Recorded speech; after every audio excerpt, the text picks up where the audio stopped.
Il a croisé le fer avec l'establishment européen et s'est finalement retiré. Aujourd'hui, l'ex-bête noire de l'Eurogroupe revient dans l'arène. L'ancien ministre des Finances grec lance un nouveau parti pan-européen. Son objectif, ramener la démocratie dans la prise de décision européenne. Pour discuter de l'avenir et du passé, Yanis Varoufakis est mon invité. Merci d'être sur le plateau de Global Conversation.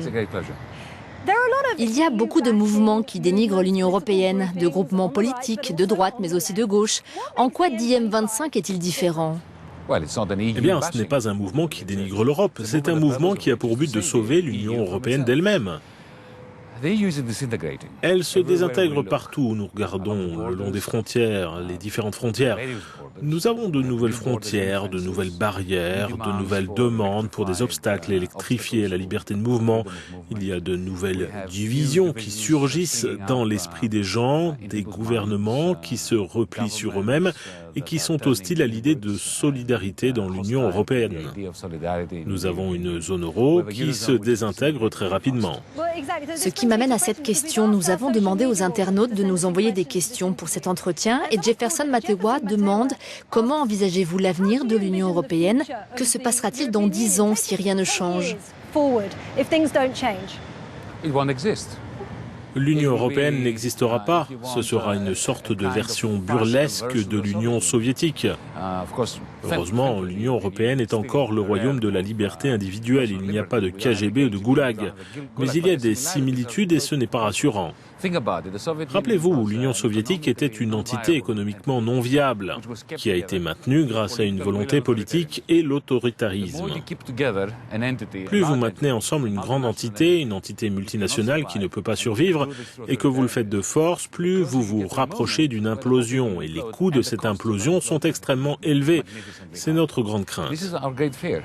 C'est un peu extrême, non ? Ne craignez-vous pas de perdre des soutiens en ayant un tel point de vue ? Parfois, vous avez besoin d'exagérer pour défendre un point de vue. Évidemment, il y a une exagération ici, mais ce n'est pas du tout extrême. Toutes les décisions importantes ont été transférées au niveau de Bruxelles et de Francfort.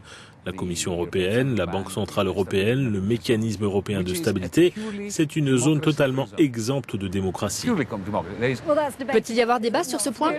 C'est bien pour cela que nous avons cette discussion. Mais je suis certain que si vous aviez été avec moi à l'époque où j'avais ces réunions, vous auriez été d'accord. Il y a un mépris de la démocratie, un mépris. Vous avez dit que vous auriez aimé que ces réunions à huis clos soient filmées. Absolument. Et si elles l'avaient été, si ces réunions tendues durant l'été avaient été filmées, pensez-vous que l'histoire aurait pris un tout autre chemin ? Oui. Pourquoi ? Permettez-moi de le dire ainsi. J'ai entendu des ministres et des hauts fonctionnaires dire certaines choses qui n'auraient jamais été exprimées si les gens qui leur ont permis d'accéder là où ils sont, qui payent leur salaire, qui votent pour eux, étaient en train de les regarder et de les écouter. Donnez-moi un exemple concret. D'accord. Le 25 juin 2015, je représentais alors la Grèce en tant que ministre des Finances. On m'a présenté un ultimatum de la Troïka concernant la politique budgétaire que nous devrions accepter, les réformes, le modèle de financement, etc. J'ai commencé à discuter avec le chef de la BCE, avec le ministre allemand des Finances, avec la patronne du FMI. Eh bien, tous les trois ont avoué, et j'utilise ce mot sciemment, ils ont avoué que ce programme n'avait aucune chance.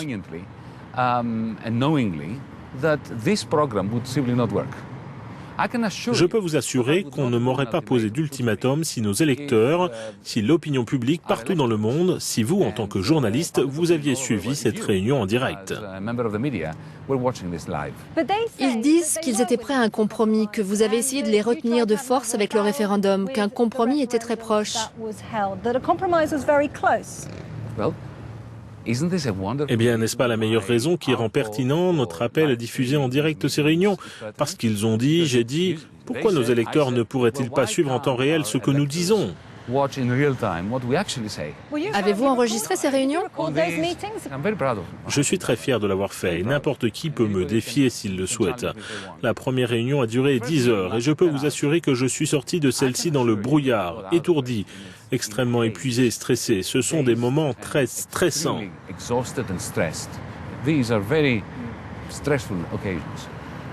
Je devais rendre compte des discussions à mon Premier ministre, à mon cabinet, à mon Parlement et au public européen.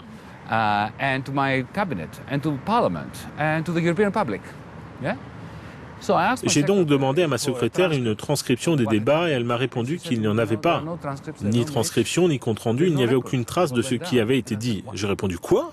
Quand j'ai compris que c'était vrai, j'étais abasourdi. C'est à partir de ce moment-là que j'ai commencé à enregistrer en utilisant mon téléphone pour mes dossiers personnels. Allez-vous divulguer ces enregistrements? Non. Jamais. Les seules informations que vous avez de ces réunions proviennent de SMS et de diverses fuites dans le Financial Times de gens qui étaient présents. Ce n'est pas une façon de faire fonctionner une démocratie. Ce n'est pas une manière de diriger un organe décisionnel dont les décisions détermineront l'avenir de millions, de centaines de millions d'Européens. Revenons à votre mouvement d'IM25, car fondamentalement, vous voulez être un mouvement pluripartite dans lequel vous aurez le soutien de la gauche et de la droite. Étant donné que vous êtes associé à la gauche radicale, comment allez-vous faire?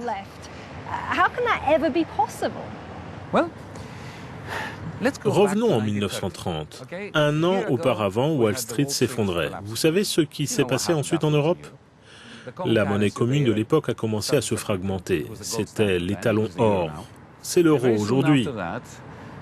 Et très peu de temps après, les Européens ont commencé à se dresser les uns contre les autres avec des résultats catastrophiques. Je pense, et nous sommes sans doute tous d'accord, que le devoir des démocrates à l'époque était de s'unir, de mettre de côté leurs différences, qu'ils soient pro-marché, pro-imposition, contre, de gauche, de droite, les choses habituelles, et d'arrêter de glisser vers l'abîme qui est venu plus tard, menant à la Seconde Guerre mondiale. Je pense que nous sommes dans la même situation. Pensez-vous que vous êtes la bonne personne pour diriger ce parti? Peut-être pas. Pourquoi quelqu'un d'autre ne le fait-il pas? J'adorerais suivre une autre personne. Je voudrais vous poser une autre question issue de nos réseaux sociaux. Elle vient de quelqu'un se faisant appeler Minotavros. Et nous avons remarqué...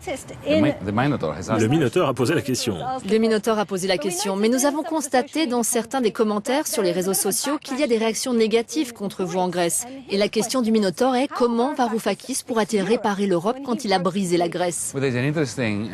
Il y a une affirmation intéressante et tout à fait fausse dans la question. Si j'avais brisé la Grèce, alors bien sûr je serais en prison.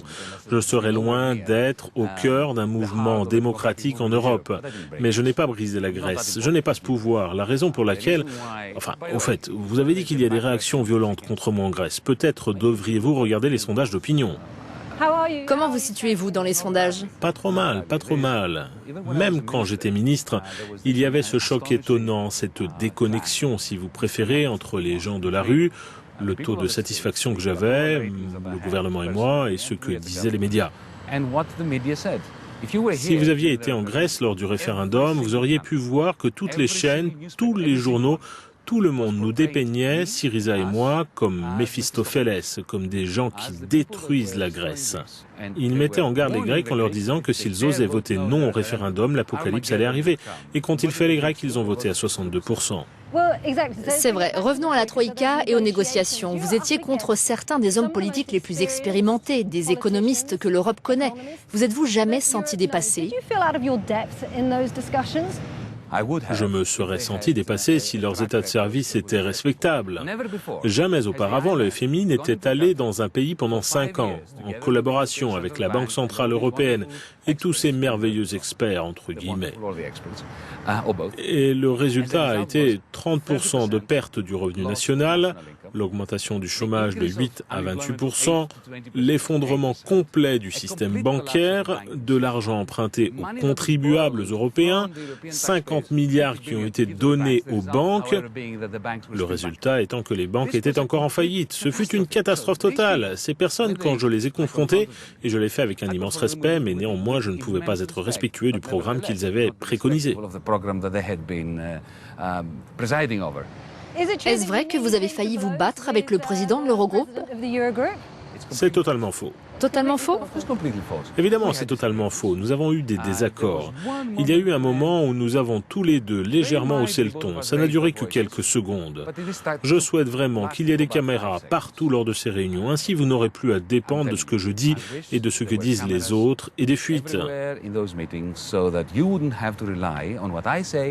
what others say and on the leaks. It is about, in the White House. La Maison-Blanche est entièrement connectée au musée Lyndon Johnson, le musée présidentiel à Austin au Texas, à la bibliothèque présidentielle de George W. Bush. Vous pouvez entendre toutes les conversations qui ont eu lieu. C'est fantastique. Pourquoi? Parce que cela signifie que nous, représentants du peuple, nous pourrions toujours agir sous le contrôle de leur regard. Et c'est crucial. Nous n'avons pas cela en Europe. Nous devrions l'avoir.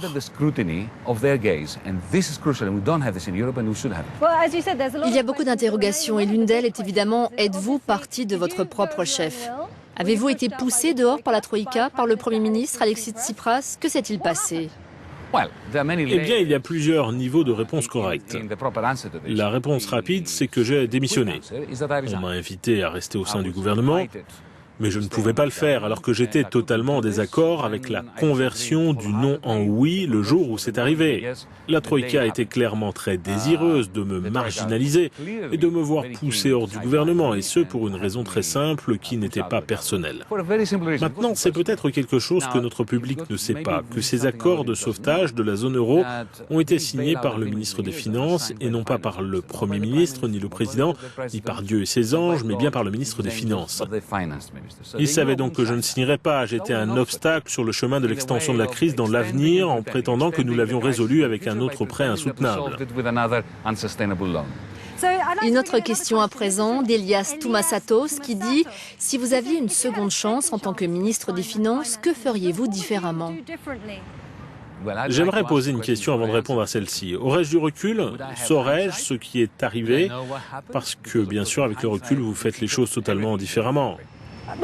Avec le recul, disons que vous avez vu comment les choses se sont passées, qu'auriez-vous fait différemment?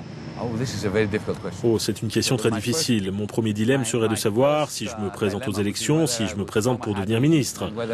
Le second dilemme, si je réponds oui au premier, le second dilemme serait de savoir comment je gère les gens de mon ministère et du gouvernement qui ne sont pas en accord avec la stratégie que nous avions conçue.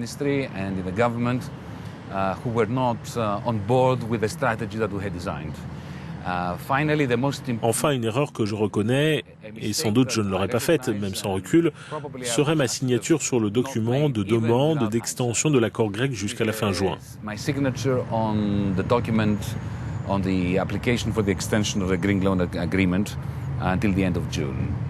Et la raison pour laquelle je dis cela, c'est parce qu'à ce stade, j'ai la preuve évidente que la Troïka n'a pas voulu honorer l'esprit de l'accord de la réunion du 20 février de l'Eurogroupe, ce qui était très important.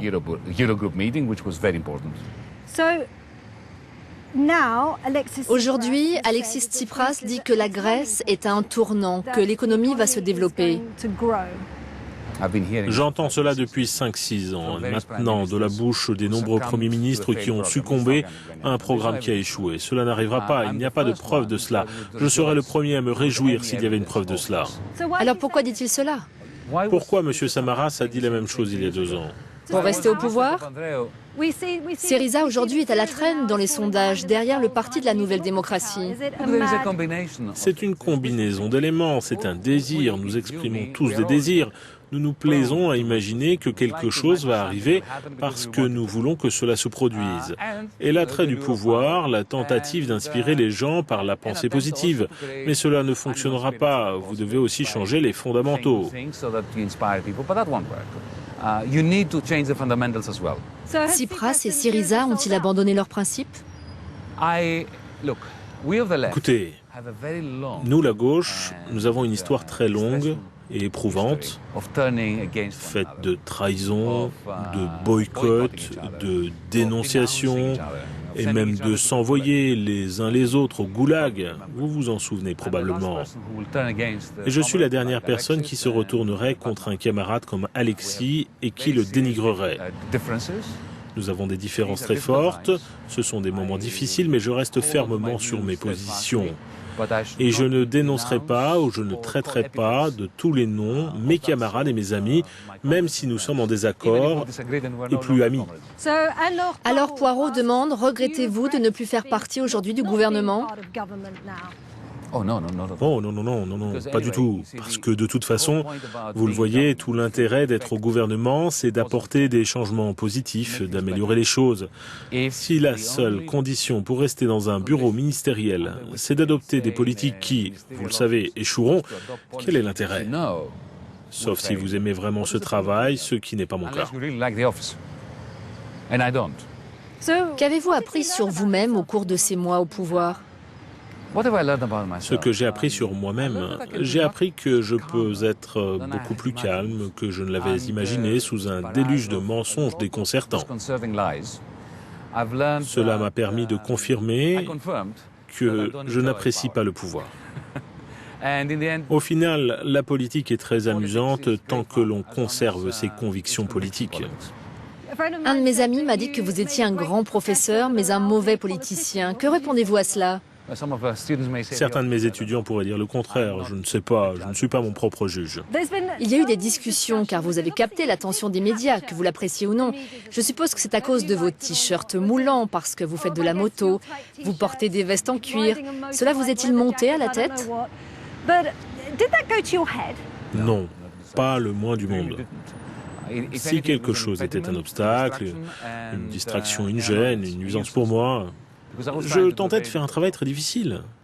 Le jour où je me suis déplacé au ministère, j'ai eu une réunion au département du Trésor et on m'a dit que dans 11 ou 12 jours, l'État grec allait faire faillite, que nous avions à choisir soit entre payer le FMI, soit payer les retraites. Lorsque vous vous trouvez dans cette situation, tout ce que vous devez faire, c'est vous mettre au travail. Alors le Star System et tout ce que vous décrivez est une nuisance importante. Mais alors pourquoi apparaître dans des magazines dans votre appartement?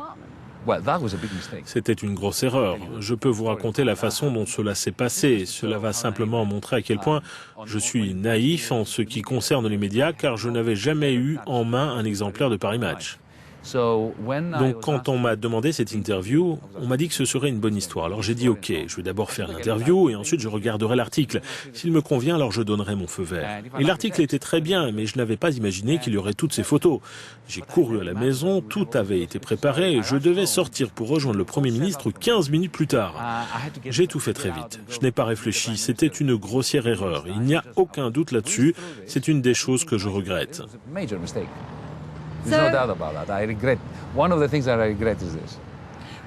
Une dernière question à propos d'un point polémique, à propos du montant facturé pour vos discours, le fait que vous facturez des honoraires astronomiques pour intervenir lors d'événements. Comment faites-vous pour combiner cela avec vos principes de gauche? Eh bien, je constate avec intérêt que vous lisez les articles qui me critiquent et non pas ma réponse sur mon blog qui a été largement diffusée. Savez-vous quelle était ma réponse? Il s'agit de faire ce que je proclame et que nous devrions tous faire, la transparence totale. Sur mon blog, j'ai listé 24 ou 25 entretiens que j'ai donnés depuis ma démission. Je montre que j'ai été payé pour 3 d'entre eux. J'ai donné les chiffres, le montant pour chacun, transparence totale. Alors pourquoi est-ce que je facture mes interventions? Préféreriez-vous que les dépenses pour mettre en place un système politique ou un mouvement politique soient basées sur des dons occultes provenant de sociétés? Est-ce cela de la transparence? J'aimerais que tous les politiciens révèlent leurs sources de revenus, comme je l'ai fait. Nous avons débuté cet entretien en regardant comment l'Europe pourrait être dans 10 ans si rien ne change. S'il était possible d'avoir l'Europe que vous souhaitez voir dans 10 ans, donnez-moi un aperçu de ce que cela pourrait être. Bien sûr. Que diriez-vous d'une Europe fédérale ? Vous avez une constitution que nous avons rédigée ensemble, à la suite de la convocation d'une assemblée constituante, avec des représentants de cette assemblée élus au niveau pan-européen. Ainsi, les Français pourraient voter pour les Grecs ou les Allemands ou les Finlandais pour les représenter dans cette assemblée et vice-versa. On pourrait avoir une Europe dans laquelle nous aurions un gouvernement fédéral sur la base d'un vote par personne. La question est de savoir comment y arriver. C'est toute la difficulté. Comment arrêter la chute libre dans laquelle nous nous trouvons? Comment stabiliser l'économie, la politique, la géopolitique et les divisions, ou au moins arrêter le développement des nouvelles divisions et se placer dans une posture où une prospérité partagée et un système politique partagé peuvent devenir à nouveau des rêves communs. Il reste encore beaucoup de questions, mais on s'arrête là. Yanis Varoufakis, un grand merci d'avoir été avec nous. Thank you, I enjoyed it.